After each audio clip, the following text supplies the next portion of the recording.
जरा सोचिए, एक ऐसी ट्रांसपोर्टेशन कंपनी के बारे में जो कभी सोती नहीं, कभी छुट्टी नहीं लेती और हर एक सेकंड हमारे शरीर के अरबों सेल्स तक जरूरी सामान पहुंचाती है। हाँ, ये कोई बाहर की कंपनी नहीं, ये जबरदस्त नेटवर्क हम सबके अंदर ही काम कर रहा है। तो एक सवाल, दुनिया के सबसे बिजी, सबसे कॉम्प्लेक्स शिपिंग नेटवर्क आखिर है कौन सा? क्या लगता है, कोई बहुत बड़ी लॉजिस्टिक्स कंपनी या शायद कोई इंटरनेशनल कुरियर सर्विस? इसका जवाब ना आपको हैरान कर सकता है, क्योंकि ये नेटवर्क कहीं और नहीं बल्कि हमारे अपने अंदर है और इसी पल लगातार अपना काम किए जा रहा है। तो आज के इस विश्लेषण में हम अपनी इसी अंदरूनी लॉजिस्टिक्स कंपनी के 5 मेन डिपार्टमेंट्स को समझेंगे। पहले तो ये डिलीवरी सर्विस है क्या, फिर इसका पावरफुल पंप यानी हमारा दिल, इसके बाद वो रास्ते यानी वाहिकाओं का नेटवर्क, फिर देखेंगे कि खून और उसका कार्गो क्या है, और आखिर में ये सिस्टम अपना मेंटेनेंस कैसे करता है। तो चलिए सबसे पहले इस कमाल के सिस्टम की एक बड़ी तस्वीर देखते हैं। आखिर ये काम करता कैसे है और इसके मेन पार्ट्स कौन-कौन से हैं? देखिए, किसी भी अच्छी डिलीवरी सर्विस की तरह हमारे शरीर के सिस्टम को भी 3 बुनियादी चीज़ों की ज़रूरत पड़ती है। एक सेंट्रल पंप जो कि हमारा दिल है, 2 ट्यूब्स का एक पूरा नेटवर्क जो हमारी नसें हैं, और 3 एक रिपेयर सिस्टम जो किसी भी लीक को फौरन ठीक कर सके, और वो है हमारे प्लेटलेट्स। तो अब बात करते हैं इस पूरे सिस्टम के इंजन रूम की, वो पावर हाउस जो बिना रुके बिना थके लगातार काम करता है, हमारा दिल। ये देखने में बस एक मुट्ठी जितना होता है, लेकिन इसकी ताकत का कोई मुकाबला नहीं। सोचिए, ये छोटा सा अंग हमारी पूरी जिंदगी लगातार धड़कता रहता है, एक पल के लिए भी नहीं रुकता। अच्छा, तो खून का रास्ता कैसा होता है? चलिए इसे स्टेप बाय स्टेप समझते हैं। फेफड़ों से आया ताज़ा ऑक्सीजन से भरा हुआ खून दिल के लेफ्ट साइड में आता है। फिर दिल जोर से पंप करता है और ये साफ खून पूरे शरीर में पहुंच जाता है।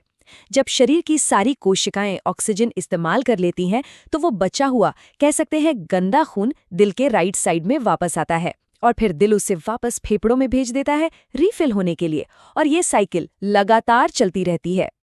और ये जो प्रोसेस है ना, जिसमें खून शरीर का एक पूरा चक्कर लगाने के लिए दिल से 2 बार गुजरता है, इसे ही कहते हैं डबल सर्कुलेशन। यही वो चीज़ है जो हम जैसे मैमल्स को इतनी एनर्जी देती है, क्योंकि इससे ऑक्सीजन की सप्लाई बेहद एफिशिएंट हो जाती है।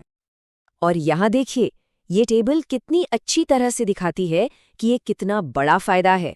हमारे और पक्षियों के दिल में 4 चेंबर होते हैं, जिससे साफ और गंदा खून कभी मिक्स नहीं होता, मतलब हाई एफिशिएंसी।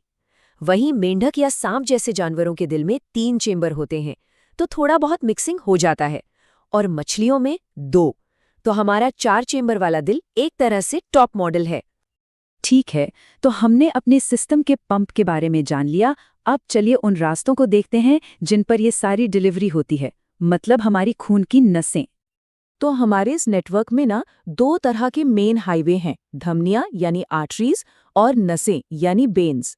आर्टरीज खून को दिल से बहुत हाई प्रेशर पर बाहर ले जाती हैं, इसीलिए उनकी दीवारें मोटी और मजबूत होती हैं।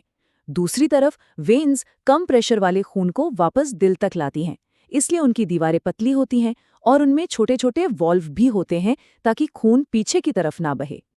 लेकिन सवाल ये है कि असली डिलीवरी होती कहाँ है? वो होती है इन केशिकाओं यानी कैपिलरीज में। ये हमारे शरीर की सबसे पतली, सबसे छोटी गलियां हैं। इनकी दीवारें इतनी ज्यादा पतली होती हैं, बस एक सेल जितनी, कि ऑक्सीजन और खाना आसानी से बाहर निकलकर सेल्स तक पहुंच जाता है और उनका कचरा वापस खून में आ जाता है। तो पंप हो गया, रास्ते भी समझ लिए। अब देखते हैं कि इन रास्तों पर असल में क्या ट्रांसपोर्ट हो रहा है और किस चीज के जरिए हो रहा है। हमारे खून को एक चलती फिरती कार्गो टीम की तरह समझिए। इसमें जो प्लाज्मा है वो लिक्विड है जिसमें सब कुछ तैरता है। रेड ब्लड सेल्स ये ऑक्सीजन ले जाने वाले स्पेशल कंटेनर हैं, और प्लेटलेट्स ये हमारी 24/7 ऑन कॉल रिपेयर टीम है। लेकिन कहानी यहीं खत्म नहीं होती। हमारे पास एक और ट्रांसपोर्ट सिस्टम भी है जिसे लिम्फेटिक सिस्टम कहते हैं। इसका अपना एक लिक्विड होता है जिसे लिम्फ कहते हैं। ये प्लाज्मा जैसा ही है लेकिन बिना रंग का, और इसके 2 बहुत जरूरी काम हैं। पहला, ये हमारी आंतों से फैट को ट्रांसपोर्ट करता है, और दूसरा, ये हमारे सेल्स के आसपास जमा हुए फालतू लिक्विड को सोखकर वापस खून में डाल देता है। मतलब ये एक तरह से हमारे मेन सिस्टम का सपोर्टिंग स्टाफ है।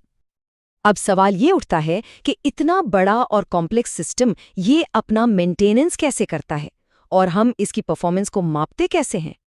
एक बहुत जरूरी सवाल, मान लीजिए इन ट्यूब्स में कहीं कोई लीक हो जाए, मतलब हमें चोट लग जाए और खून बहने लगे, तब क्या होता है?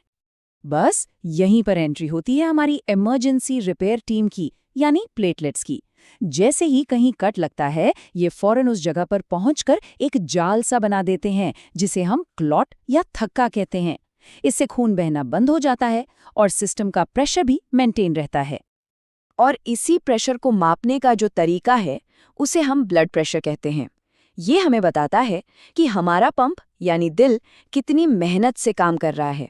अगर प्रेशर बहुत ज़्यादा है, मतलब पाइपलाइन पर जोर पड़ रहा है, और अगर प्रेशर बहुत कम है तो डिलीवरी हर कोने तक ठीक से नहीं पहुंचेगी।